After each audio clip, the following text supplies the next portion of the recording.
is Sunday afternoon, October 19, 1947, in Lime Rock, Connecticut,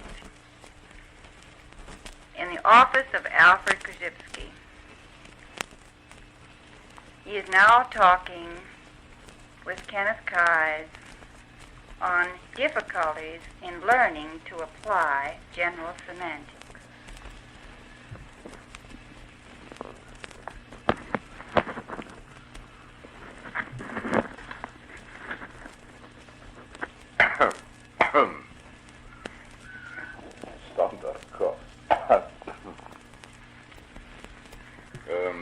I can do no better than to read to you the famous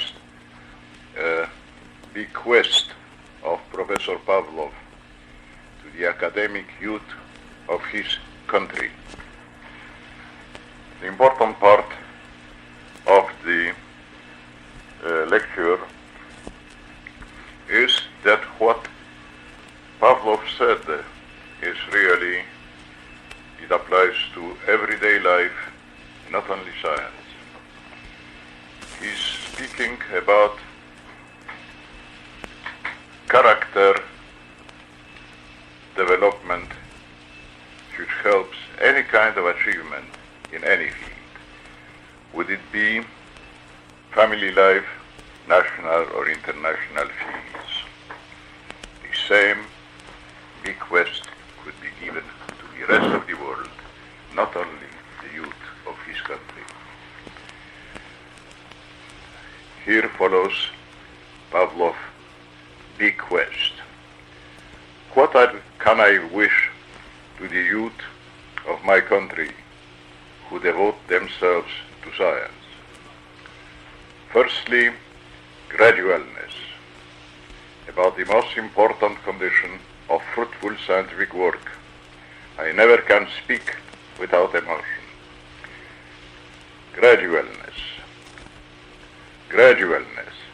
and gradualness.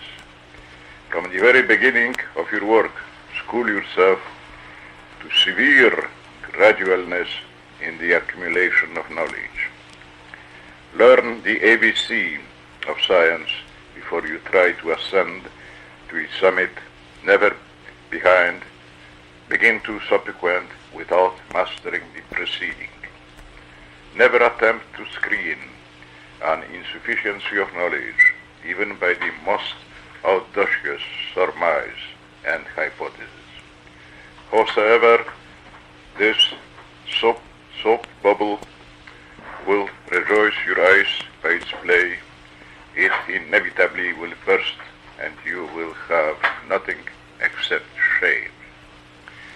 School yourself to demureness and patience. Learn to inure yourself to drudgery in science. Learn, compare, collect the facts. Perfect as is the wing of a bird, I never could raise the bird up without resting on air. Facts are the air of a scientist. Without them, you never can fly. Without them, your theories are vain efforts. But learning, experimenting, observing, trying not to stay on the surface of facts. Do not become the archivist of facts. Try to penetrate to the secret of their occurrence. Persistently search for the laws which govern them. Secondly, modesty. Never think that you already know all. However highly you are appraised, always have the courage to say of yourself, I am ignorant. Do not allow haughtiness to take you in possession.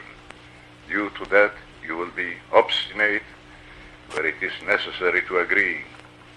You will refuse useful advice and friendly help. You will lose the standard of objectiveness. Thirdly, passion. Remember that science demands from a man all his life. If you had 2 lives, that would be not enough for you. Be passionate if you work at your searchings. I began with the quotation from Pavlov. That great man knew the difficulties of learning and scientific work, and his advice is applicable to life for the simple reason that we have to keep that gradualness in adjustment, whether it will be with parents or children, or husband or wife. Every human relationship, national or international, requires adjustment to each other. And this follows, and the difficulties follow, the disregard which we, as a rule, pay to the great words of a great man. In our case, in training in general semantics, we are up against tremendous difficulties which are ingrained in us and canalized, so to say, in our nervous system by the old way of so-called thinking, our whole system of education, our whole traditions, and the way scientific men think, the way mathematicians think, physiologists think. Pavlov, among others, applied to himself what he gave as a big quest to his students and his nation. He applied it, and because of that, he made one of the most tremendous achievements in history. Not long before he died, after he achieved most of his experimenting on animals, in particular dogs, he got more and more interested in the reaction of humans. And he began to study and read and think about the application of his work to human beings. It became obvious through his experimenting, as explained in my Science of Sanity, that the change of space-time intervals, and so on, interplay with them on a living organism, could drive even a dog, neurotic or even psychotic, which was ultimately, he became rather, incurable.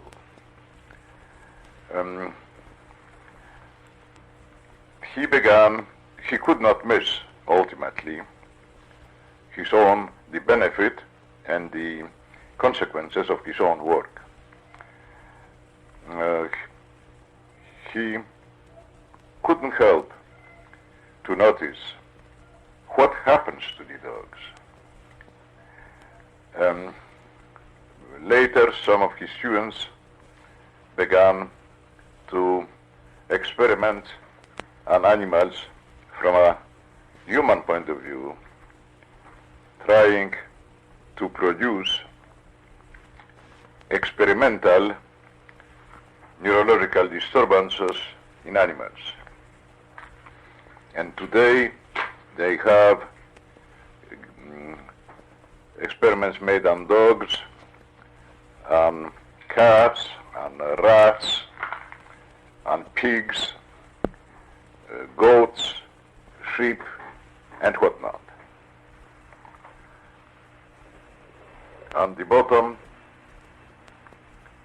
of those sick reactions, we find frustration.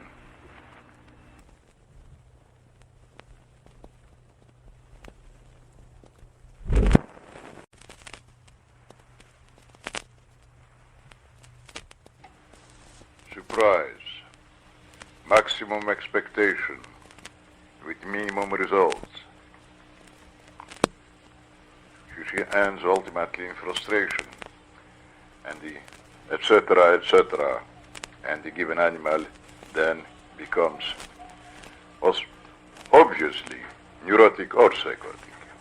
Some are curable, some are not. All depends of the matters of treatment by a human being. Those experimental neuroses are most fundamental for psychiatrists, because when we deal with higher animals and make them neurotic or psychotic deliberately, through frustration, experimental, frustrating an expectation, etc., we witness a complete breakdown which goes parallel to human breakdowns. The human values of those experiments are such that we learn how to produce psychosis or neurosis, and then we see the deadly parallel with us, with ourselves. And therefore, we should not have, for instance, maximum expectation, because facts will not cover maximum expectation. The pet of our parents and teachers, they teach us maximum expectation. Life facts do not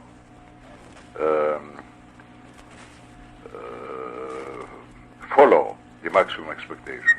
The result is frustration, cynicism, bitterness, etc., with the result that breakdowns happen.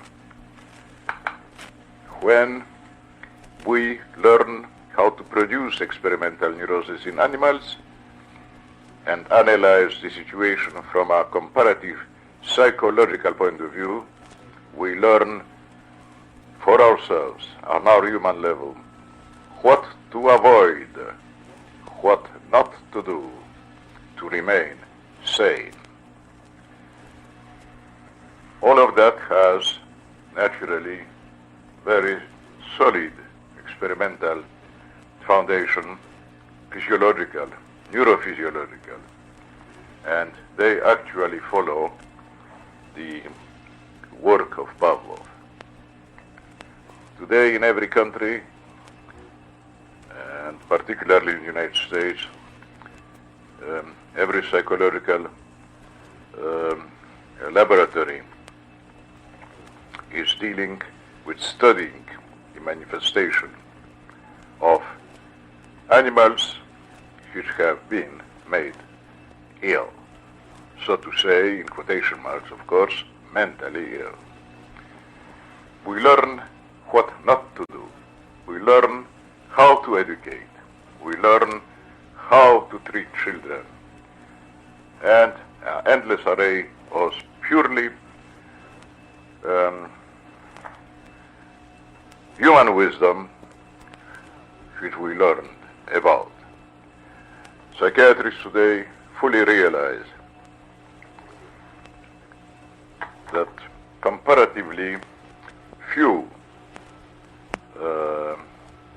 people who break down are due to the, what we may say, poor protoplasm. Much more troubles happen through environmental factors than mere poor protoplasm. As living protoplasm is electrocolloidal in character, and different feelings, thinking, premises, assumption, hypothesis involve electrocolloidal manifestation. We can see to what extent it is possible and actual. Psychiatrists know very well that the environmental factors grow all the time in importance. Psychosomatic medicine today, for instance, has transformed completely medical knowledge to the point that so many new factors enter which follow exponential laws with accelerated acceleration. They follow chain indexes. From some little messes, some worse messes happen. And so it goes indefinitely. Naturally, the understanding of the structure of those mechanisms, all of which are electrocolloidal, ultimately, the rest follows. We learn what not to do, how to behave. As all so-called feelings, thinking, and whatnot, are actually on the silent level. They are not verbal. So identification of verbal levels with the silent levels must be a very serious mistake, sometimes fatal mistake. All those theories, assumption, hypothesis, and whatnot involves special electrocolloidal configuration, and therefore they affect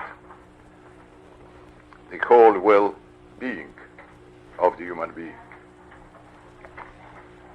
And today, with the new outlook, which is fundamentally difficult to get,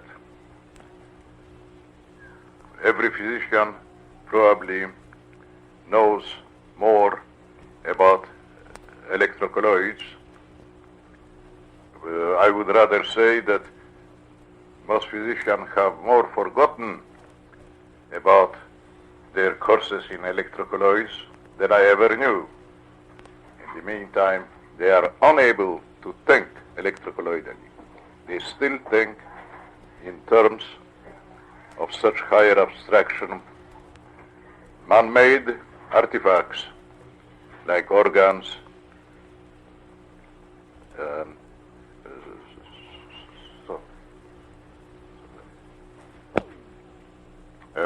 for the simple reason that to think electrocolloidally, we must have the infinite valued orientation, because the configuration, electrocolloidal configuration, may change indefinitely in terms of degree, in terms of frequency, in the terms, so to say, of configuration. And this, to change that, is an extremely difficult field. One of the main benefits, if you wish, of general semantics is exactly the point that he gives us a new way of thinking, and that assumes the possibilities of perfectly unforeseeable consequences. Those issues sound so very innocent when spoken about. They are not so when applied. They are very difficult to recanalize our nervous systems to be able to acquire the new orientation. To give you a standard example of what happens with even my students, I will give you a case of migraine. A young fellow, about 25, a university student, had a migraine, very severe migraine, all his life since childhood. He was very much of a wreck because of it. He tried everything, standard, means medical standard stuff, every kind of drugs. It didn't help. As you know, I am not a medical man, and I have nothing to do with migraine as such.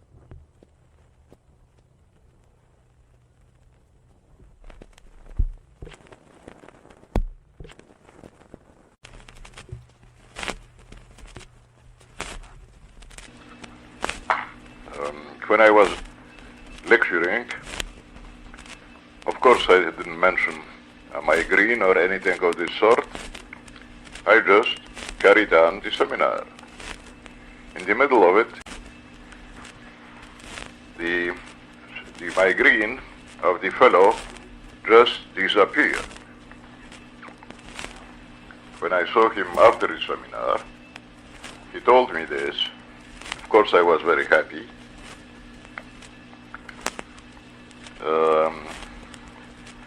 It was a very definite positive result, and we parted quite happily with that definite improvement.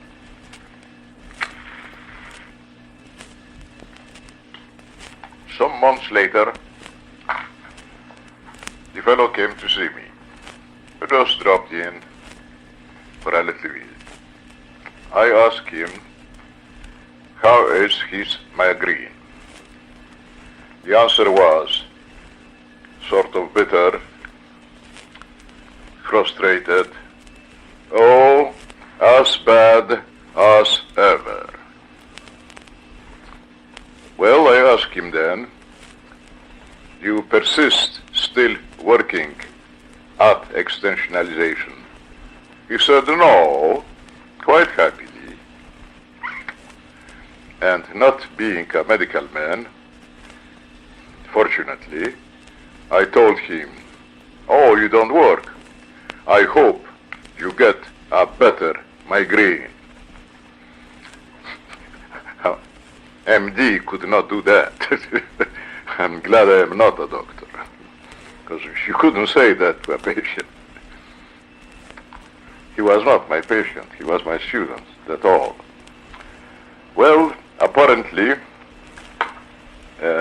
this got under his skin. He began to work, and worked steadily at, what he learned in his seminar, to recanalize his nervous system. The result was that again, after, I don't know, months, if not a year of work, steady application of GS. Finally, the migraine disappeared, and the last time I saw him, he had no migraine for about 4 years. And I have to draw your attention that I treated him with general semantics pure and simple. Nothing medical was done. Yet the results were quite obvious. And of course, this was a complete reconstruction in his life, because a fellow who has a permanent migraine, naturally he's not fit to work, not fit to learn, not fit for anything. So this was an extremely serious problem. I give you that migraine problem for the simple reason that all of you know about migraine, and it is a very severe affair on one side, and the other side, well, it's very common, and we know it. Dealing with more complex problems, we also have records, because my students write how they struggle occasionally to get GS, what I call, into their guts. And those who do really work for months, if not years, then the results follow automatically. We see we have included in the environment, not only the environment outside of our skin, but the environment inside of our skin, which means our feelings, our pain, pleasure, our thinking, every kind of our feelings. They are all what may be said on the same level as the happenings outside of our skin, because they are not verbal. And then we can see also that theories, plain and simple, myths, zoological outlooks, or mythological outlooks, they also involve electrocolloidal configuration in the brain, and therefore they may produce lasting negative results. In our work, what we do, we eliminate, so to say, the old theoretical sick electrocolloidal configuration in our brain, and what happens, happens, provided the student keeps working. In our work, we give the student means how to help himself. This is in many ways a novelty. Usually, in the childhood of humanity, we are looking for somebody to do something for us. But in the old days, we didn't give anybody means, methods, which ultimately are electrocolloidal in character, how to transform their electrocolloidal configuration to the point that altering the internal environment, the adjustment to the external environment becomes more tolerable and in general better. Now, to do that change of electrocolloidal configuration is a very difficult job, genuinely difficult. It sounds simple. My students know how simple, ultimately, the methods of general semantics are. Common sense. We can convey them even to small children. And yet, the application is so difficult. Why those difficulties occur is again due to electrocolloidal canalization, nervous canalization, which means that a nerve impulse, and please remember that when I speak about fibers, what I say is wrong. I have no business talking about fibers in GS. In the meantime, I cannot speak any better because the electrocolloidal mechanisms are known to exist. There is no doubt about that. But we do not know what to do and how to change them. Now here we give you methods how to recanalize yourself. And those methods are, as I say, extremely simple, but very difficult in application. In my work, I am dealing with mature people. I don't deal with children.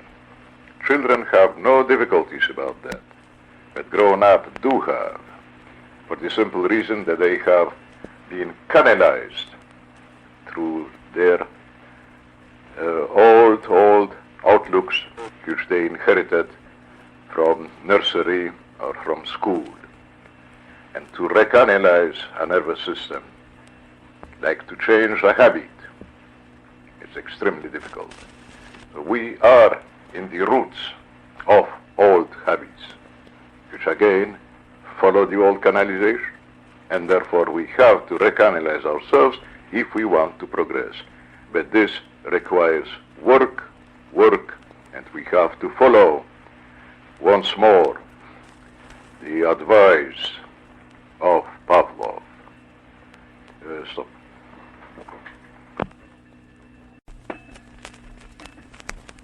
Here we must recall the minimum of the structure and function of the nervous system, namely the function of the cortical levels and the thalamic levels. They differ in the sense that what we call intellectual, pure and simple, of course in quotation marks, as well as the verbal side, is cortical. How to handle that problem?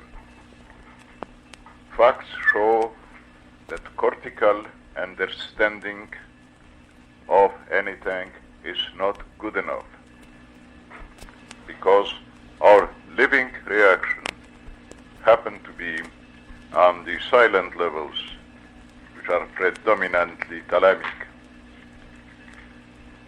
And we live outside and inside our skin on silent levels. Those are living reactions. In the meantime, great many people, if not the majority, who read or are capable of reading a heavy book, they fancy that when they understood, in quotation marks, something, they got it. It's definitely not so. We have to get something of our understanding. It means we have to convey the undivided emotion and intellect. If you divide them, you will never get what you have understood. It is pathetic, but I deal with that problem every day. Great many people say, oh, I read the book, fine. I understood everything, fine. Do you ever apply? No. And as a matter of fact, living reaction should be sort of automatic if they are acquired thalamically. It becomes a part of our nature, and then we react with it. So this is one of the very fundamental things that just the understanding, cortical, will not do. We have to begin to live with those new orientations, which are simple but difficult to get. There is another very serious problem about writers and readers. The writers usually, unless they are profoundly scientific in the sense of Pavlov,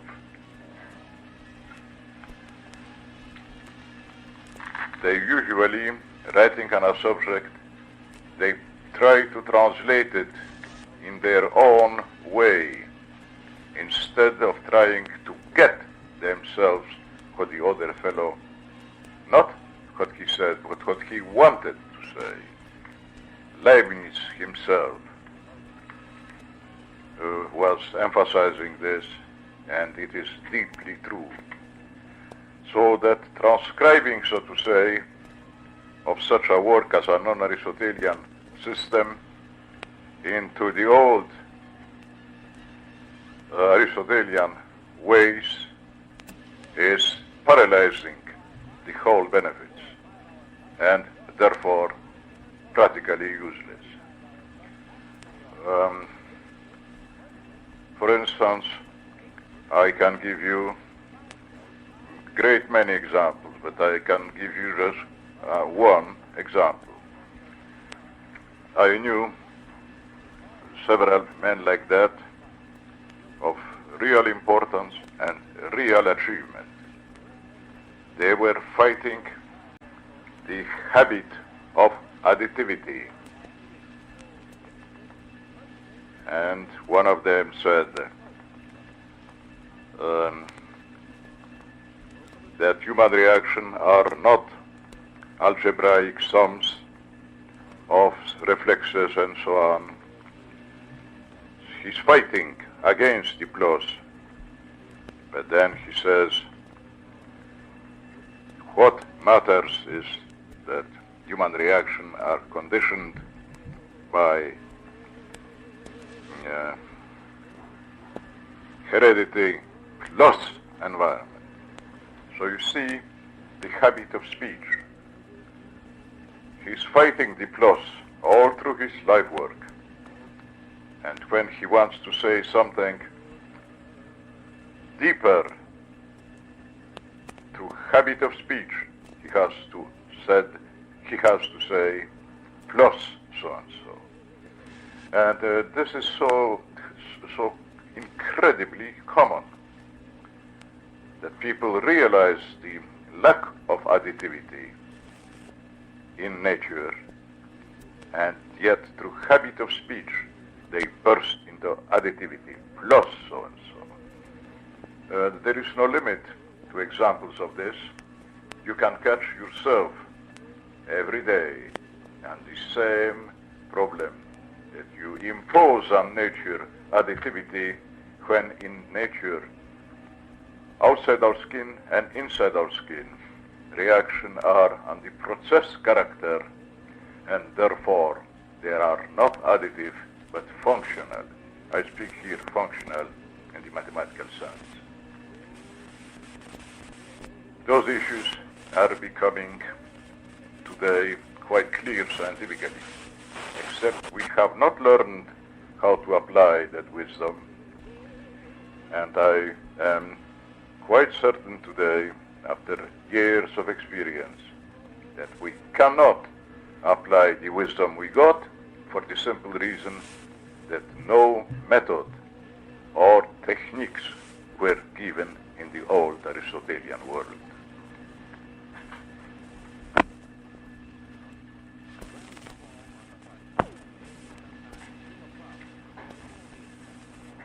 Linguistic difficulties are, as a rule, never understood. Language in the human sense happen as one of the last stages of evolution. It is the last stage of evolution. In the meantime, it is the most important in one way and the most complex, in fact, as complex as human life.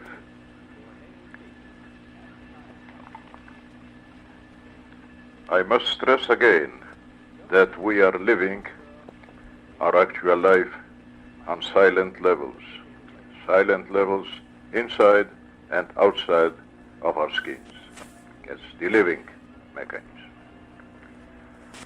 In the meantime, we have also verbal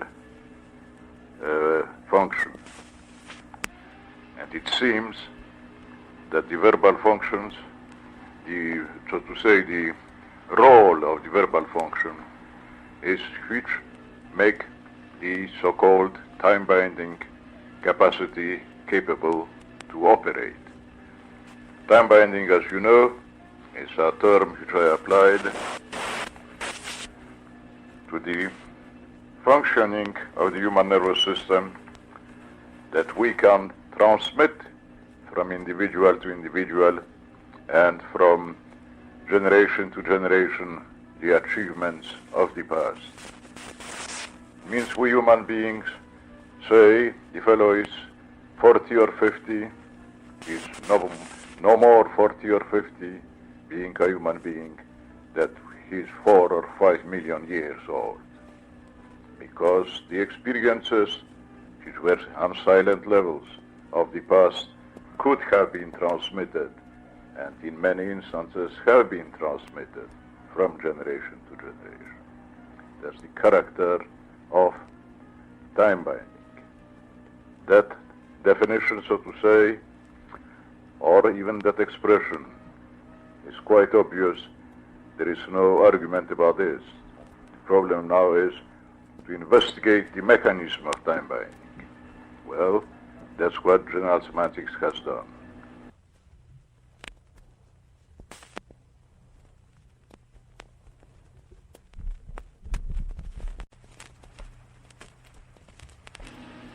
Leibniz, the great mathematician, co-inventor of the calculus, differential calculus, with Newton, advised his readers and hearers that they should look not only what the writer says, but also look what the writer wanted to say. he, being a mathematician, realized fully that it is practically impossible to actually state verbally, short of a mathematical formula, which in a limited way says most of what has to be said. But writing in the ordinary language is extremely difficult to say what we want to say. And the attentive reader or student who really wants to learn must look behind the words, reconstruct, so to say, the map territory relation, visualize the territory, be it outside of his skin or inside of his skin, and then only contemplate what can be said about the silent level to give a picture, in this case verbal, of the structure of what was going on the silent levels in his head. That's the advice of the great Leibniz.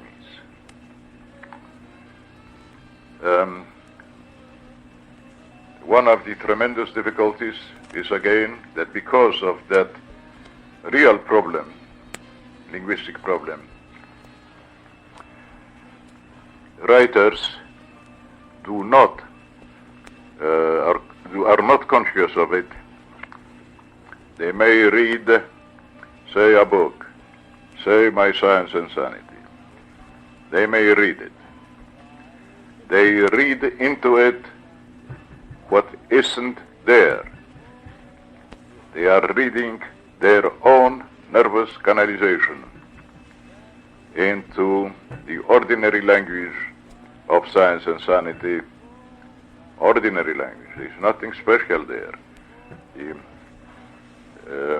vocabulary, so to say, is common English, except it is not familiar. We are sometimes shocked if we can speak about our most intimate psychological reaction in terms of indexes, dates, etc., quotes, and hyphens. The fact that it can be done is immediately a very genuine advance, for the simple reason that when we use the devices, we are tickling, so to say, the thalamic region which cannot be reached by words. To our best knowledge, and it may not be exactly true, we don't know. I say we don't know.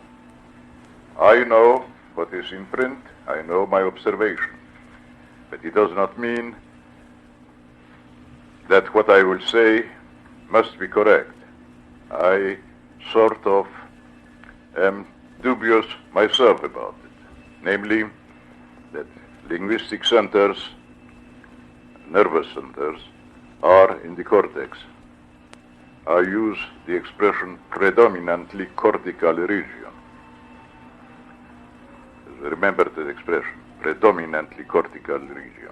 And the so-called feelings, emotion, pain, pleasure, senses are predominantly reaction of the predominantly thalamic region.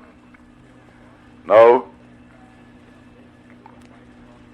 in changing the structure of language, say, for instance, the subject-predicate, which has been completely abandoned in science, we have to use a language of different structure as given with the extensional devices, which involve thalamic factors, without involving linguistic centers. But the cortical linguistic production, if expressed differently as to structure as we do in GS, they have thalamic components, and these thalamic components give the feel of what was said, and so help the thalamic reaction to become organismal. And as we live predominantly with the thalamus, one of the first things of intercommunication between human beings must be a language of such structure which would involve thalamic factors, so that we could get not only the words as words and play on words, but we could get the feel what was wanted to convey. Writers are not aware of that. They, for instance, try in their writings on GS, they try to translate our kind of language, extensional, into the old and intentional. The result is complete misunderstanding, mystification, if not giving misinformation. The old psychological terminology, as far as living is concerned, actual living organism reaction, are practically obsolete. Children, by the way, are born extensional. We ruin them by training them by intention. And the world is unfortunately not aware of that. One of my advices is definite. If the language you learned means the application of the devices to the old language. That's all. Apply the devices to the old language, and you have transformed an intentional language, by definition, into an extensional language of facts.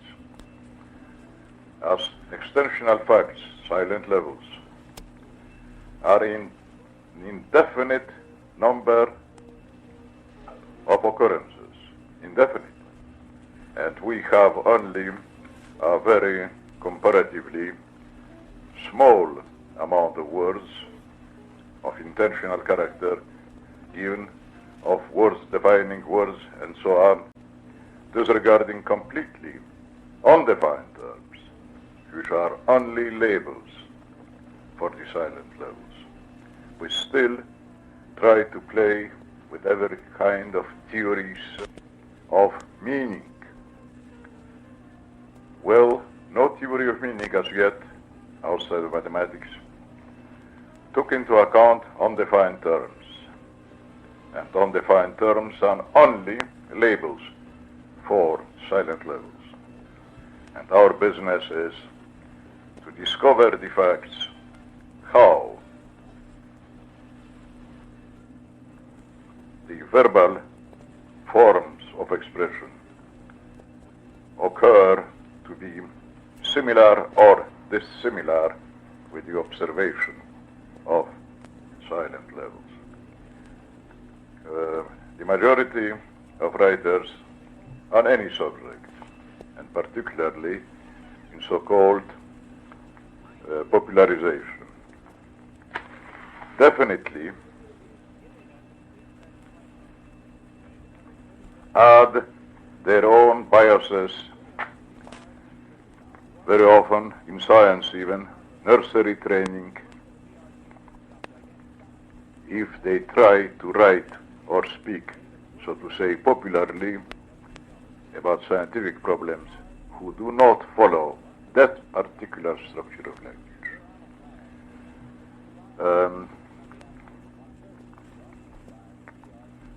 Now, so far, this concerns the writers.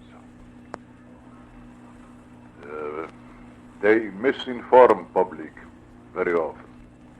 Curiously enough, to me, it's a joke, really. Here Einstein produced his famous Einstein theory.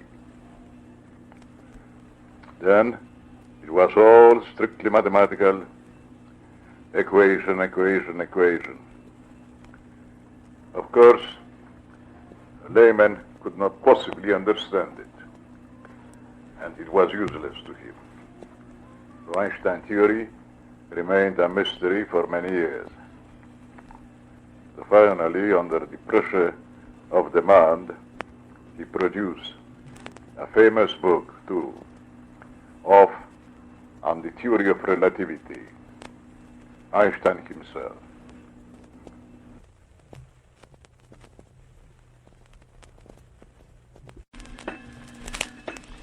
There were very few equations there.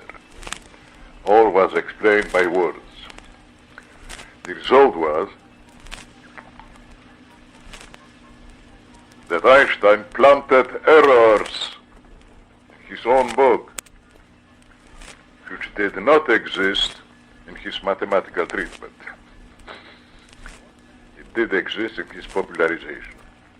And of all jokes, that a philosopher, Bergson, had to pick the errors of Einstein the mathematician. And in the revision of the text, I believe, I'm quite sure, that Einstein corrected those glaring errors.